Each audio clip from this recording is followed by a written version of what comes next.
Okay, good evening, folks, and welcome to the Home Park View. We've got Elliot with us again today, and we're going to talk briefly about the game last night between Oxford United and Plymouth Argyle, and then we'll also talk briefly about Fleetwood Town visit to Plymouth Argyle on Saturday.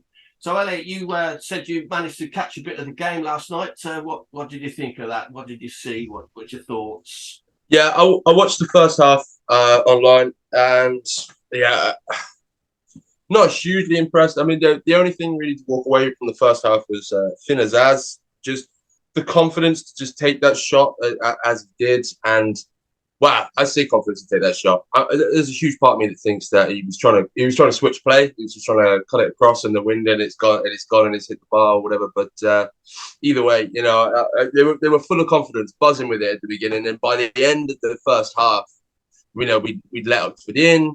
They'd scored, and we just seemed to give it away. We seemed to give up on possession and playing and things like that, and it's something that I've seen Argyle do quite a few times this season. Yeah, we talked It's about not. that. I mean, again with both Cheltenham Town and Portsmouth, they've got it together for the most part and stay in control, have most of the possession early doors, but sort of they take their foot off the gas, don't they? Sort of right at the end of each half, it seems. But I don't know if that is a deliberate ploy by them to sort of have a bit of a rest, let the other team get a bit confident, but then catch them on the break, when they're not expecting it. That seems to be what they've done.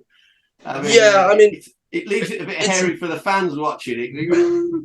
it's a terrible tactic. It's a terrible tactic. If that's something that they've definitely written down, it's terrible because they're just leaking goals from it. Or clean sheets are gold dust, and Argyle are not clean sheet champions. So it's really odd. It's an odd tactic. If that's something that they've said, right? Well, we'll let him in. We'll breed a bit of confidence, and then we'll have him. Well, You I'm know, only going that the last three games appear to that seems yeah, to have been the exactly. Yeah, strategy, absolutely. right? We'll go hell for leather for the most part in each half, and then we'll just rest a little bit, let them come on to us and catch them on the break if necessary. That seems to be what they've been doing. It Yeah, I seems to don't know be what a it is. I don't pattern. know if it's just a lack of concentration. It just wanes. Somewhere in the first half, like after the first 15 minutes, it just dips. And then second half it comes back with a vengeance. And we end up scoring two goals and stuff. And yeah, I mean, second half for me, Callum Wright coming on was a breath of fresh air. He was on point, on fire. He was everywhere. He was making runs. He was all through balls, and I really liked him. I really, really liked him. I'd like to Mm-hmm. see Callum Wright and Finn Azaz playing together. I think the two of them would be quite dangerous. Yeah, I mean, the second half, Plymouth stepped it up a gear and they made it 3 wins in the last 4. Saxon Early's first goal for Plymouth helped Argyle stay top of the league. The January signing from Norwich for Sam Cosgrove's pass over the line, the 65th minute, when the home side failed to defend a free kick, and that made it 2-1. And then we got Ryan Hardy that made sure of the points for Argyle in stoppage time when he converted from Callum Wright's pullback for his 11th goal of the season to make it 3-1. So yeah, I Mm. mean, we fully expected Argyle to win this game. I've got to be honest with their form being top of the league and everything against what was 17th, 16th place Oxford. But however, they like we've just discussed, they sort of made it easy and then backed off and let everybody sweat for a bit there, and it was just because they could easily have given it away just at the end of each half, and you just weren't sure. I mean. But anyway, apart from that, who decided to put this game on at 14th of February, Valentine's Day? I mean, what's going on? Whoever made that decision wants to be smacked over the head with a box of milk tray, I say. Oh, I disagree. As someone that's not happily married and living with the person that I love, I very much enjoyed having something to do on the day of love being shoved down my throat. So I Well, when you're trying disagree. to be Mr. Lover, lover, and you can't watch the game, you can't keep up the, you can't suddenly say, "Excuse me, love, I'm going to check the score." You can't be doing that. I mean, but anyway, that's all by the by. I'm sure there's other viewers out there who've had the same similar problem there. But There you go. So next up for Argyle, then we've got Fleetwood Town. You know much about Fleetwood Town at all?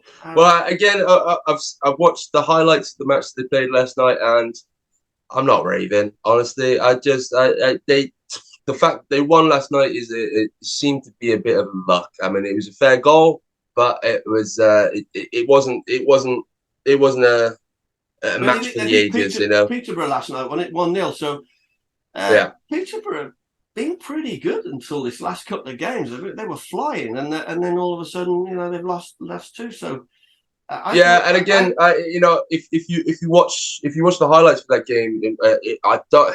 Neither Peterborough nor Fleetwood looked like they were winning that game. No one was in control. No one was, like yeah, they weren't holding up play, bagging it in, or anything like that. Like I said, it was a good goal, but I think it was a fluky goal. I think yeah. it just happened to go their way.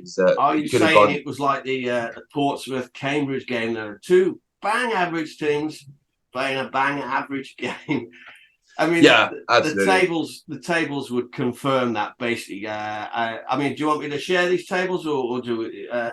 There's the tables. You can see Plymouth Argyle at the top on their current run, 67 points over Sheffield Wednesday at 65 points. But then we look down the table. Let me drag this up to. We're looking for Fleetwood. There we go.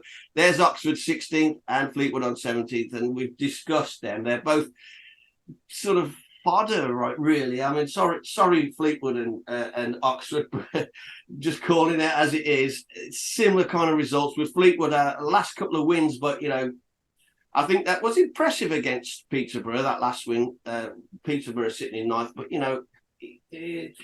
bang average teams not really in form, not really pulling it together, and it's just seeing out. Yeah, I mean, again, if you look Wins at the really. highlights, it was screaming out for a draw. It really, really was. So the Yeah. fact that Fleetwood were able to come away with any kind of points is, good for them. But yeah, just pure luck as far as I'm concerned from what I saw.